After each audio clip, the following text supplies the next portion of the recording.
আমাদের ছবি যদি খুব সাকসেসফুল হয় তাহলে দেবী করবে। এবারে ঠিক করে ভেবে বল। এই প্রেসার দিস না।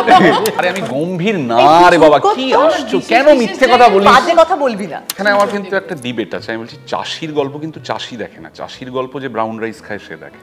আমার ভাষার প্রতি আমার যদি দায়িত্ববোধ এবং কমিটমেন্ট বা মায়া থাকে তবেই আমি আমার ভাষার জিনিস দেখব, না হলে দেখব না। আমার ভাষার সিনেমা বন্ধ হয়ে যাবে। হাঁটতে জানে না ওরকম একটা জামা পরেছে, এইটা আমার মনে হয় না, বাজে কথা বলবি না। দর্শকের চাহিদাটা ইজ ভেরি সিম্পল। এরা যদি বড়বউ হতো, তাই তো? হ্যাঁ।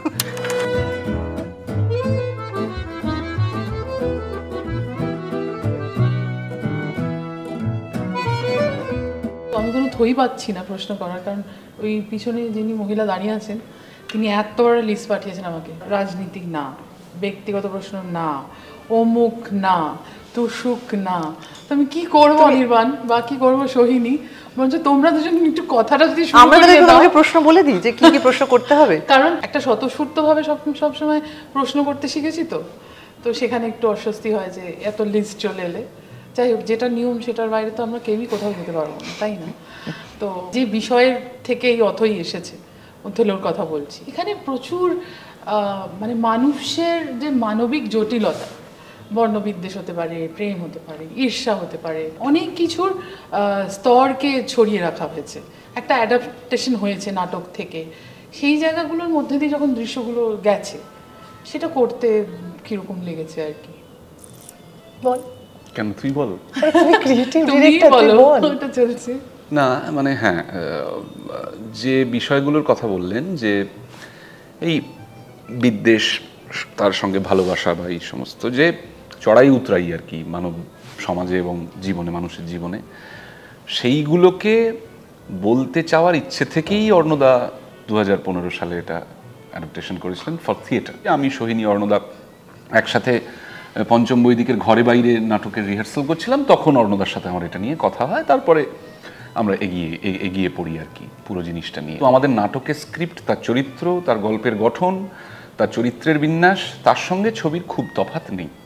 যতটুকু সিনেমার জন্য প্রয়োজন, মানে একটা নাট্যরূপ থেকে চিত্রনাট্য করে নেওয়া হয়েছে। মানে এই কারণেই এতদিন ধরে শেক্সপিয়ার জ্যান্ত, জীবিত, উদযাপিত, প্রয়োজনীয়। তার একটাই কারণ হচ্ছে যে এই ভদ্রলোকের নাটকের দূরবীন দিয়ে নিজের সমাজটাকে সবসময়ই দেখে নেওয়া যায়। এই যে হিংসা, বিদ্বেষ, এগুলোর মধ্যে দিয়ে তো আমরা প্রত্যেকেই সবসময় যাই। আলাদা করে এমন নয় যে ছবিটা করতে গিয়ে স্ক্রিপ্টটা পড়ে শুধু আমি বুঝতে পারলাম যে হিংসে শুধু তোমার মনের মধ্যে রয়েছে আমার প্রতি, বা আমার মনের মধ্যে রয়েছে ওর প্রতি, এমন তো নয়। আমি তো দেখি, আমি তো অন্যের চোখেও আমার নিজের প্রতি হিংসে দেখতে পাই, আমার চোখেও আমি তো নিজে দেখতে পাই না, কিন্তু বুঝতে পারি আমার মনের মধ্যেও হিংসে রয়েছে আর কি। তো সেটা নিয়েই তো ছবিটা। কিসে হিংসে হয় এখন? হিংসে হয় না, হিংসে হয় না বলবো না, তবে আমি ঠিক জানি না, এটা সত্যি আমার কম। ঈর্ষা, হিংসে দুটোই কম। কোনোভাবে হয়তো ছোটবেলা থেকে হয়তো যেভাবে বড় হয়েছি জিনিসটা ঠিক খুব একটা পাকেনি ভেতরে। মানে আমি অনেক ভেবে দেখেছি যে আমার নিজের ভালোবাসার মাত্রা, ঘৃণার মাত্রা, ঈর্ষার মাত্রা কম। মানে ঈর্ষা কম, ভালোবাসা বেশি এমন নয়, কিন্তু আচ্ছা, ঈর্ষাও কম, ভালোবাসাও কম। আবেগের জায়গাটা কম, কে জানে, আমি ঠিক মানে কমই তো মনে হয়। আর যত সোহিনী হাসছে কারণ এতদিনের বন্ধু, সোহিনী কি মনে হয় সত্যি আবেগের জায়গাটা কম? তাই তো মনে হয় নাকি প্রকাশ খুবই প্রচন্ড হাসছে, কিন্তু তার মানে ওটা সমর্থন করছে বলে আমার মনে হয় না। মানে বিশেষ ক্ষেত্রে সেটা হয়তো প্রকাশিত হয়, কিন্তু খুবই নিয়ন্ত্রিত, এরকম কি না? কম মানে ঘৃণা, পিছনেও যারা আছেন ক্যামেরা তারাও হাসছেন, এটা কেন? না মানে সত্যি কম, ঘৃণা, ঈর্ষা। আচ্ছা ঠিক আছে, ঠিক আছে, তুই কম কম কতবার বলবি, একটু অন্য কিছু বল। কম কম কম কি? ঈর্ষা ভালোবাসেন কোনটা নিয়ে কথা হচ্ছে? ঈর্ষা ভালোবাসাই, হ্যাঁ ঈর্ষা ভালোবাসা, আরে দুটোই তো মুদ্রার রিপিট ওপিট। সেটাই, মানে যথেষ্ট পরিমাণেই ছিল, একটু কমেছে বয়সের সাথে সাথে কমেছে। হ্যাঁ মানে আর কোনোদিন আমি কখনো মানে ঈর্ষা চরিতার্থ করিনি, ঘৃণা চরিতার্থ করিনি, সেটা প্রায় হলপ করেই বলতে পারি যে করিনি, কখনো করিনি। আমি খুবই হিংসুটে, কিন্তু আমার অনেকক্ষণ অব্দি থাকে না, একটু হিংসে হয় আবার ঠিক হয়ে যায়, একটুখানি মন খারাপ হলো, একটু কান্নাকাটি করে ফেললাম, একটু কি যে হয় একটা চলে আন্দোলন, সেটা আমি ঝেড়ে ফেলি শরীর থেকে, তারপর আবার ঠিক হয়ে যায়। খুব অনেকক্ষণ অব্দি ব্যাপারটা থাকে না, আর ভুলেও যাই কখন কার উপর হিংসে হলো, ভুলেও যাই। হিংসার ঈর্ষার মধ্যে আবার তফাৎ আছে। কিরকম তফাৎটা বলো তো? আমি জানি না, আমার কাছে যেরকম ভাবে ইন্টারপ্রেটেড হয় ও আরো ভালো বোঝাতে পারবে, ও তো এগুলো খুব ভালো। হিংসা বোধহয় চরিতার্থ করা যায়, হ্যাঁ, আর ঈর্ষা ঠিক চরিতার্থ তো যায় না। আমার যেটা হয় ঈর্ষা, আমার মনে হয় হিংসা হচ্ছে যেটা একটু লং টার্ম, আর ঈর্ষাটা কুইক টপ আপ, বুঝতে পারছিস? আমারটা কুইক, এই বলতেই চলে গেল। তাহলে তোর হিংসা নয়, ঈর্ষা। ও আচ্ছা, সাট করে হলো চলে গেল। হ্যাঁ, হাঁটতে জানে না ওরকম একটা জামা পরেছে, এই কথা আমার মনে হয় না, বাজে কথা বলবি না, জামা টামা নিয়ে মনে হয় না গো। এই তো আরেকটা জিনিস এক্ষুনি শুনলাম যে ঈর্ষা আর ভালোবাসা এপিটোপি, সেটা কেন মনে হয়? ওই যে আমি দিয়েছি না বলটা, ওগুলিটা আমি দিয়েছি। এটাতে প্রশ্ন ছিল না যে এটা করা যাবে না। হ্যাঁ, আমি প্রশ্ন মেনেই করছি। কি কঠিন পরীক্ষা আপনারা জানেন না। ভালোবাসা থাকলে তো হিংসা হয় না। হ্যাঁ, এটা পজেস করার জায়গা। হ্যাঁ, সেরকমই আর কি। তোমারও নিশ্চয়ই হয়েছে। এই তো হয়ে গেল, এটা সিম্পল উত্তর, এত কি আছে এটার মধ্যে। হ্যাঁ, কিন্তু এই চরিত্র যখন আসছে, মানে এটা যখন ভাবা হলো যে ছবিতে আনা হবে, দুজন নাটকের জায়গা থেকে এরকম নেওয়া হবে, সেখানে বাছাইয়ের জায়গাটা কিরকম ছিল? একদম প্রাথমিক ভাবনা যেটা ছিল অর্ণদাই খানিকটা বলবো ইনসিস্ট করেছিল, গোড়া থেকেই আমার ঠিক মত ছিল না।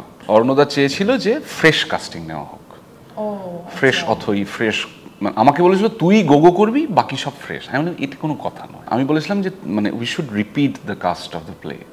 হ্যাঁ, এবার সেক্ষেত্রে প্রযোজকদের তরফ থেকে কিছু মানে যেহেতু একটা সিনেমা একটা ব্যবসায়িক বিনোদন মাধ্যম, তার কিছু শর্তাবলী থাকে, আমাদের নিজেদের কিছু আন্ডারস্ট্যান্ডিং থাকে। অনেক দিন ধরে আমরা মানে অর্ণদা একটু নিমরাজি ছিল অথই করতে, না প্রথমবার পরিচালনা করব, না চাপ হয়ে যাবে, না গন্ডগোল হয়ে যাবে। হ্যাঁ, মানে শেষকালে আমি ধরে বেঁধে প্রায় শোনো তুমি করো এটা, আমরা টিম ডিরেকশনে নিয়ে আমাদের যেতে হবে। মানে অর্ণর লেখা, অর্ণ তো কটা শো হয়েছে, 50টার মতো, 48টা শো করেছে। ও যেভাবে অথইকে ধারণ করেছে সেরকম তো আর কেউই করেনি আর কি। আবার নতুন একজন অ্যাক্টরকে এনে, ধারণের ব্যাপার নয়, মানে আমি আশা করছি টিজারেও বোঝা যাচ্ছে, ট্রেলারে আরো বোঝা যাবে, ছবিতে আরো বোঝা যাবে যে এত অ্যাপ্ট লুকালাইক, মানে একদম অথই শুনলেই যে মানে অর্ণদার যে লুকটা ছবিতে দেখা যাচ্ছে সেটা মানে এত মানে রাদার নাটকের থেকেও বেশি বিশ্বাসযোগ্য। প্রশ্নটা যেখান থেকে ছিল যে চরিত্রে বেশি সময় ধরে করেছে তুর্না দাস।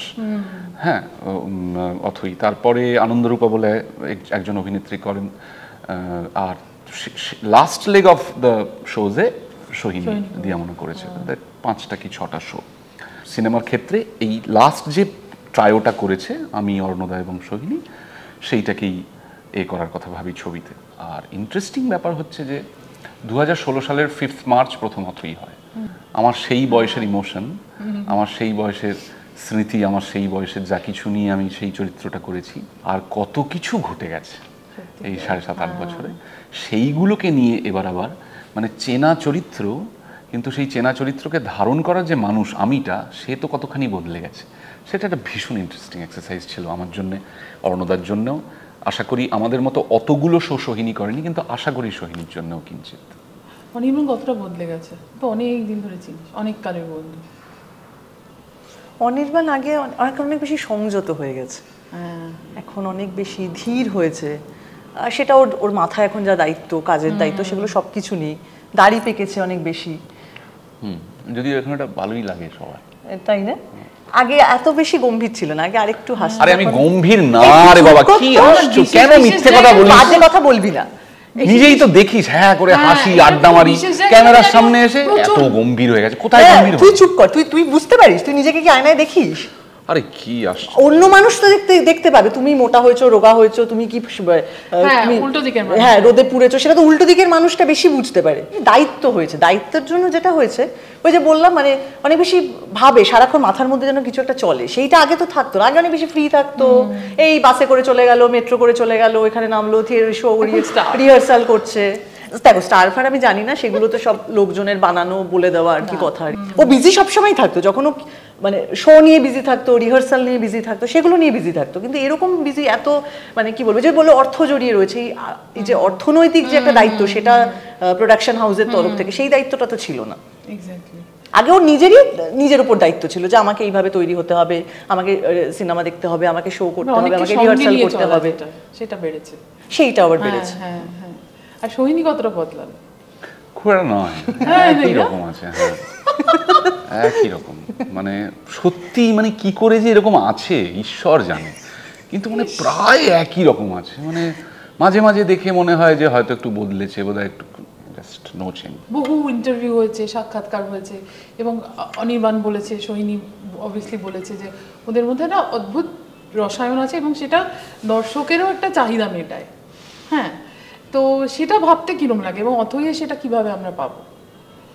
না, সে দর্শকের যে চাহিদাটা আমাদেরকে নিয়ে, হ্যাঁ সেইটা অথইতে পরিপূর্ণ হবে না। হ্যাঁ, সেটা খানিকটা ব্যোমকেশ দুর্গরহস্যে মিটেছে দর্শকের। তারপরে যদি আর কোনো ভবিষ্যতে কোনো কাজ আসে, তাহলে দর্শকের যে সেই চাহিদাটা, দর্শকের চাহিদাটা ইজ ভেরি সিম্পল, এরা যদি বড়বউ হতো, তাই তো? হ্যাঁ, ফলত সেইটা হ্যাঁ সেটা দুর্গরহস্যতে মিটেছে, আর অন্য কোনো। কিন্তু অথই একেবারে পোলার অপোজিট জায়গায় দাঁড়িয়ে আছে। বরং অথই যদি বেশ সংখ্যক মানুষ দেখেন, তাহলে কিন্তু আমাদের এই যে দর্শকের যে চাহিদা আমাদেরকে নিয়ে, সেটা একটু চাড় বা টাল খেলেও খেতে পারে। মানে it's quite risky, it's quite risky for us. Sohini কি মনে হয়? আমাদেরকে তো কেউ খুব বেশি এটা কাস্ট করে না, করেই না খুব বেশি কি। হ্যাঁ, খুবই কম কাজই করেছি আমরা। মানে বাইরে সম্পর্কের নিরিখে জুটি হিসেবে বেশি চর্চিত। কি অদ্ভুত। হ্যাঁ, মানে কাজটাই তো আসল। দেখো আজ থেকে অনেক বছর পরে যখন ধরো আমরা থাকবো না, তখন তার কি সম্পর্কে কে কি ছিল সেগুলো থাকবে না, আসল তো কাজটাই থেকে যাবে, যে এরা কি কাজ করে গেছে, এদেরকে দেখতে কতটা ভালো লাগতো, কে কত ভালো অভিনেতা অভিনেত্রী, এটাই তো থেকে যাবে। সেইটা তো মানে বাংলা ছবিতে কি জুটির জায়গাটা একদম চলে গেছে, আগে যেরকম ছিল একটা হ্যাঁ, জুটি, আগে মানে স্বর্ণযুগ। স্বর্ণযুগ মনে হয় তোমারও? স্বর্ণযুগ বলেন সবাই, মানে আমি বলছি মানে স্বর্ণযুগ কোন মানে সময়? উত্তম বাবুদের সময়। ওইভাবে, হ্যাঁ আচ্ছা। না, জুটি অনেকদিন ছিল, ঋতুদীপ, প্রসেনজিৎ, ঋতু ছিল। হ্যাঁ, মানে তারপরে অনেক কমে গেছে, অনেক কমে গেছে। কিন্তু এখন আর সেই জুটি, দেব কোয়েলও খুব ভালো জুটি, দেব শ্রাবন্তী ভালো জুটি, মানে এটা অনেক কি মনে কমে হয়? গেছে, অনেক কমে গেছে। সেটা কেন? একজন ছবির ধারা বদলে গেছে, ছবির ধারা বদলে গেছে, ঘন ঘন কাজ। ইভেন অঙ্কুশ মিমিও বা পরবর্তীকালে ইয়াশ মিমিও একটা জুটি হিসেবে 2-3টে ছবি করেছেন, চিদ্দা কোয়েলদি। সেই ধারার ছবি কমে গেছে। আর আচ্ছা, তোমরাও কি মনে করো যে ওই ধারার যে ছবি একটা ইন্ডাস্ট্রিকে আরো বেশি চলমান করতে, ওই ধারার ছবির সাফল্য খুব প্রয়োজন? আমি মনে করি তাই না? সিঙ্গেল স্ক্রিনগুলো তো চলে অনেক সময়, মানে অনেক সময় না, আমাদের ইতিহাস তাই বলছে আর কি, শুনেছি আর কি বিভিন্ন মানুষের কাছে, সেই সময় যখন ছবি রিলিজ করতো সিঙ্গেল স্ক্রিনগুলো, বাঁকুড়া, পুরুলিয়া, বিভিন্ন জায়গাতে আর কি, বালুরঘাট, এই সব জায়গাতে সিঙ্গেল স্ক্রিনগুলো কি রমরম করে চলতো, সবাই ছবি দেখতে যেতেন। মানে মাল্টিপ্লেক্সে একটা ছবি দেখার যা খরচ, সেটা তো একজন নিম্ন মধ্যবিত্ত পরিবারের পক্ষে সেটা তো খুবই। এবং বলিউড ছবির একটা বাড়তি চাপ আছে সেখানে। মানে এক একটা ছবির টিকিটের দাম কত না বলো না, বলিউডের ছবির এক একটা টিকিটের দামই তো এখন 400-500 টাকা, মানে নিদেন পক্ষে 200-250 টাকা তো টিকিটের দাম আর কি। তার ফলে এখন তাই জন্য যখন টিভিতে দেয়, হ্যাঁ ওটার জন্য তার জন্য অপেক্ষা করে মানুষ, ওটিটির জন্য অপেক্ষা করে থাকে। অনির্বাণ কি মনে হয়? অনির্বাণ উদাসীন হয়ে আছে আজকে, আনবো না। না না, আনবো না। না, এই কথাটা প্রথম কথা আমার ভেবে মনে হয়েছে, কারণ এটা তো সত্যি এই বিষয়টা নিয়ে প্রচুর ইন্টারভিউ হয়, প্রচুর হ্যান ত্যান, বাংলা ছবি খাদের কিনারে। হ্যাঁ, তো আমি নিজেও একজন প্রথমত এই আলোচনাগুলোর মধ্যে থাকি, তো আমি নিজেও ভেবে দেখেছি, এবং আমাদের মূলধারার ছবি ধারাটা কিন্তু সবসময় বদলে গেছে। মানে উত্তমবাবুদের যে সময়, তখনকার মূলধারার ছবি কি আজকের মূলধারার সাথে মেলে না তো। উত্তমবাবুর পরবর্তী যে সময়, যেটা আমি শত্রু থেকে ধরতে পারি, অঞ্জন চৌধুরী, তখনকার অঞ্জন চৌধুরীর যে ছবি, সেটাও কি এখনকার মূলধারার ছবির সাথে মেলে না তো। তারপর আমরা সবাই জানি যে একটা সময়ের মূলধারার ছবি একটা, যেটাকে বলা হতো যে ওখান থেকে কপি, সেখান থেকে কপি। এখন কপি নিয়ে আমার মতামত কি এটা বলে দেওয়ার দরকার নেই, কারণ সারা পৃথিবীতে কপি হয়, হ্যাঁ এরকম হয়। আর এখন ব্যাপারটা হচ্ছে যে যেগুলোকে মূলধারার ছবি বলা হচ্ছে, তার জ্যাঠারা কিন্তু হচ্ছে দক্ষিণ ভারত, এমনকি বম্বেও নয়, তারাও পাল্লা দিতে পারছে না। আমার না মনে হয় যে বাংলা ছবির তার একটা নিজস্বতা থাকলেই সেটা বাঁচবে। এবারে কথা হচ্ছে যে বাঁচাটা কি বাঁচা, নিজস্বতা নিয়ে বাঁচা নাকি প্রাচুর্য নিয়ে বাঁচা? 4 কোটি টাকা দিয়ে 400 কোটির জিনিস বানানো যায় না। ইটস প্লেন অ্যান্ড সিম্পল মানি।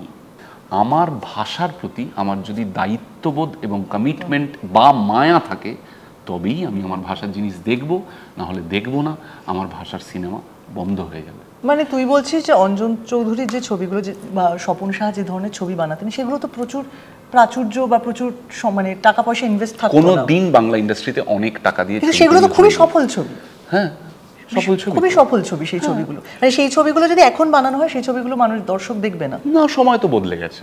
মানে ধর সেই সময়টাকে পাল্টে দিয়ে আমি যদি সেই টাকাটা ইনভেস্ট করে, কম টাকায় ইনভেস্ট করে যখন আমি যদি একটা ওরকম ছবি বানালাম। আমার পয়েন্ট ছিল বলার, সেটা হচ্ছে বাঙালি সমাজের ছবি, মেজ বউ ছোট বউ, বাঙালি সমাজের, বাঙালি হাউস হোল্ডের ছবি। কিন্তু সেই ছবি নিয়ে তখন সিরিয়াল হচ্ছে সেই ধরনের গল্প নিয়ে, তাহলে কেন সিনেমা সময় গেলে তো পাল্টে যাবে।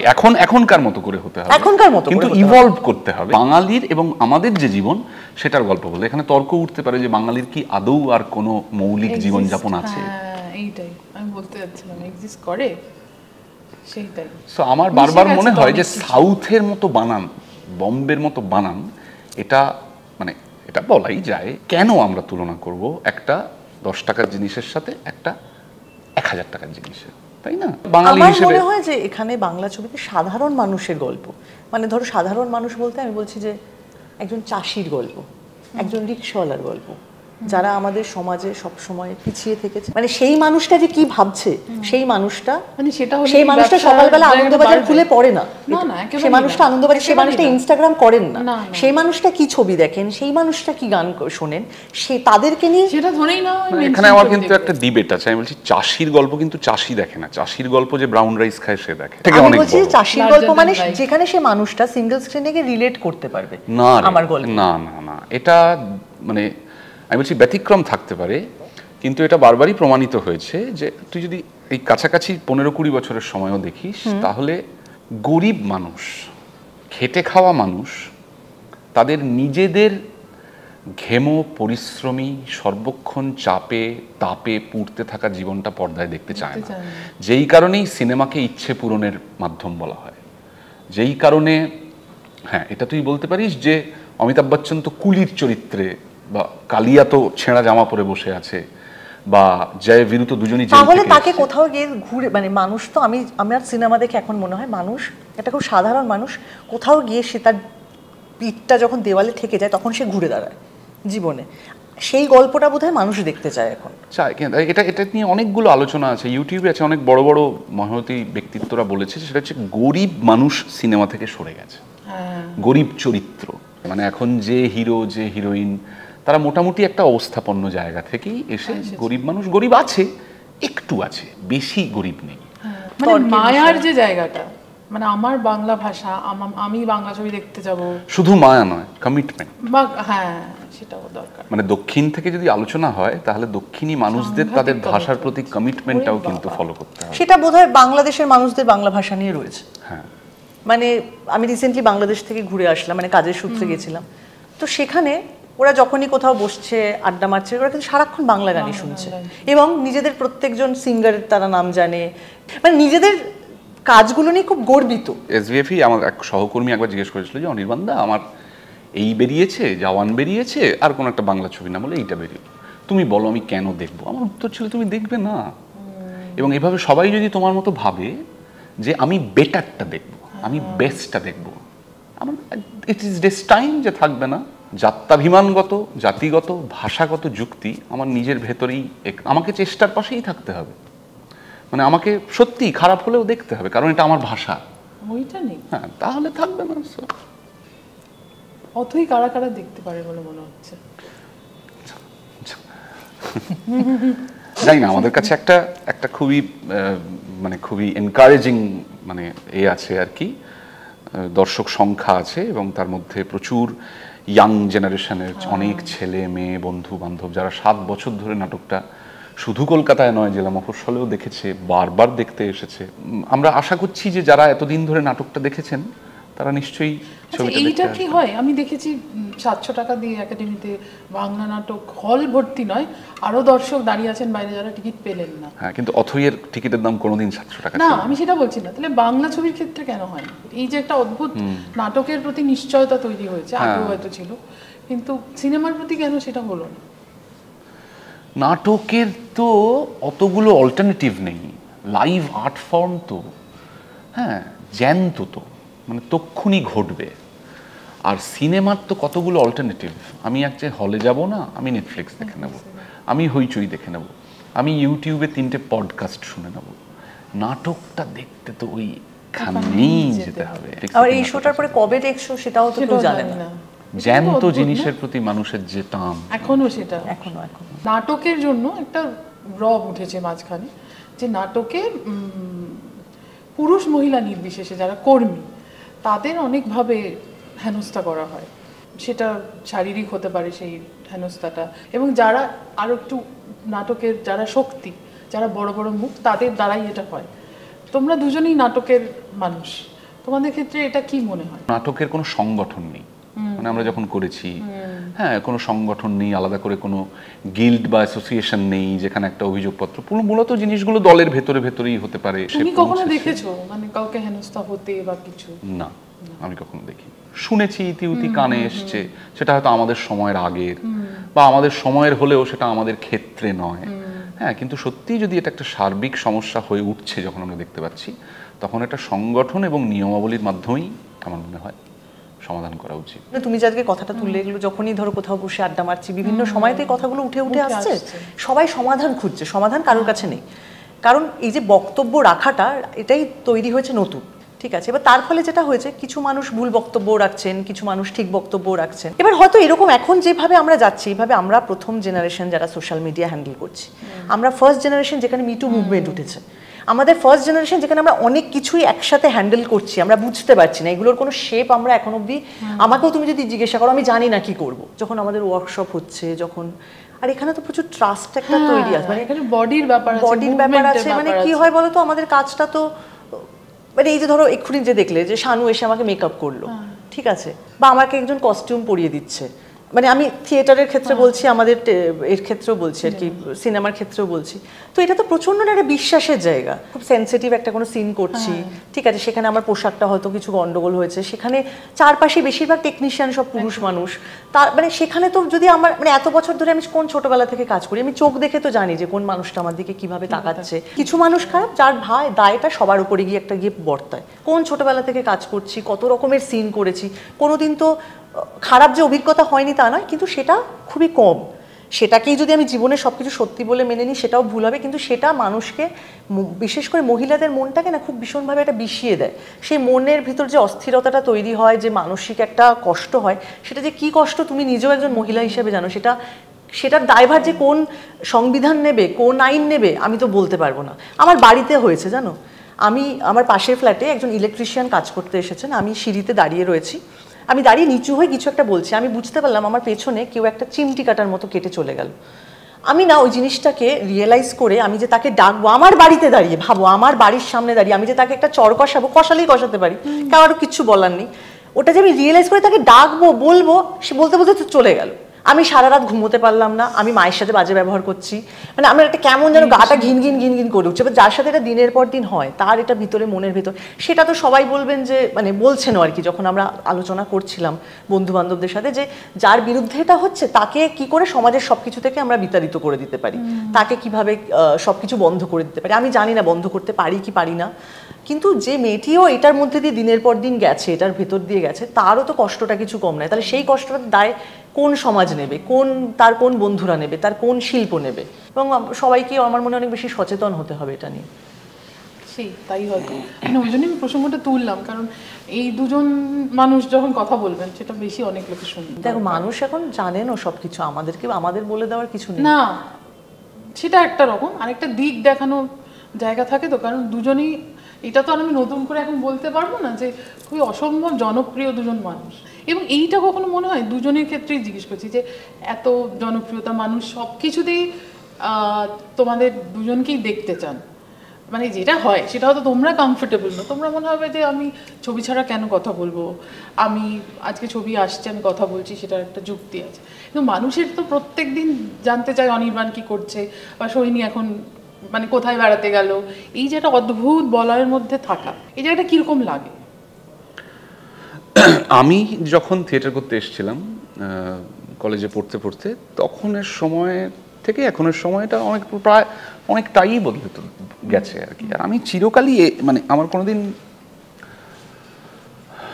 আমার কখনো অভিনেতা ছাড়া আর কিছু হতে ইচ্ছে করেনি।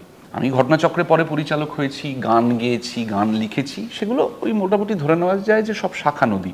আমি যখন দেখেছি because of the social media, 24/7 news, digital portals, মানে কথা আমি বলতে ভালোই বাসি, কথা আমার বলতে কোনো অসুবিধা হয় না। আমি এখানে সারাদিন বসে বসে কথা বলে যেতে পারি, নানান রকমের কথা। আমাদের কথা তো আমাদের কাজের জন্যই। আমাদের কাজ যত মানুষ দেখতে আসছেন তার থেকে অনেক বেশি মানুষ আমাদের কথা শুনছেন।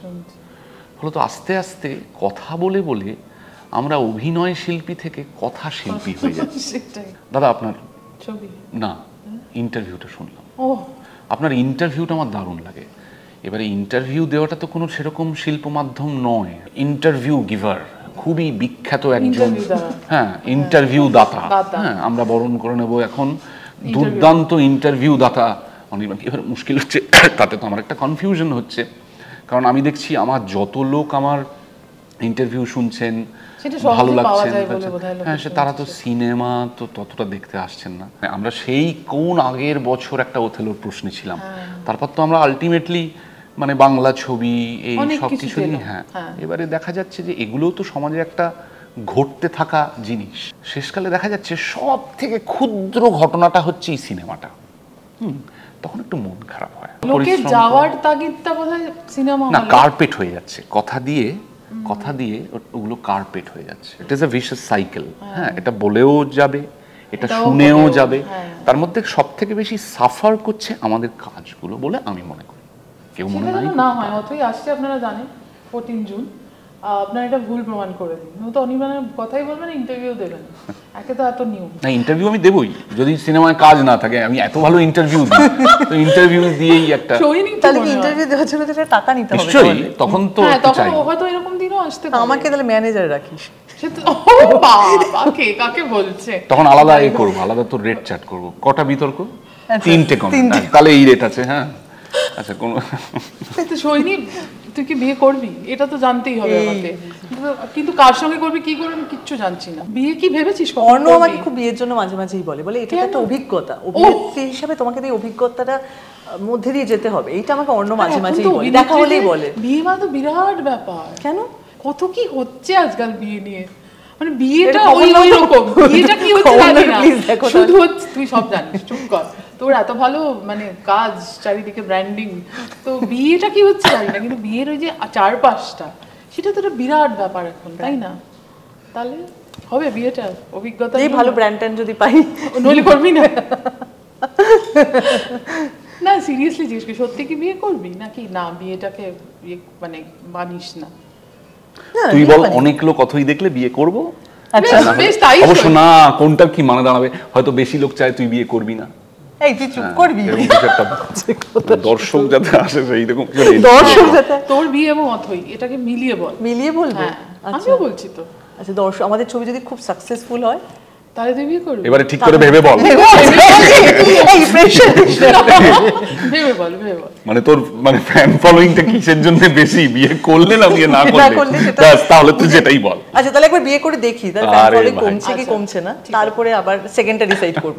সেকেন্ড বিয়েটা না অথইটা কোনটা, ওফ মানে যাই কিছু একটা হবে আর কি। কিন্তু 14 জুন হলে আসছে আমাদের ছবি, তাই অথই ভয় পেয়ে গেছি, তোমার বলছিস কিছু একটা হবে 14 জুন, আমি ঘাবড়ে গেছি, দুটো একসঙ্গে হয়ে যায় আর কি, একসাথে হবে। আচ্ছা ঠিক আছে, বিয়েটার পরে হবে, আগে এইটা হচ্ছে থাম্বনেলটা হবে 14 জুন বিয়ে করছেন সোহিনী সরকার, খবর দেখলে বেরোবে যে না আসলে উনি বলতে চেয়েছিলেন 14 জুন অথই আসছে। খবর তো কেউ পড়ে না, সবাই তো হেডলাইনই পড়ে রে, ওই তো থাম্বনেল যেটা বলছে। তাহলে এটা ধারণা যে এটা লিখলে লোকে ওটার মধ্যে ঢুকবে, কিন্তু আমার মনে হয় লোকে বুঝতে পারে যে এটা এরকম করে ইচ্ছা করে ক্লিক বেট দেওয়া হচ্ছে।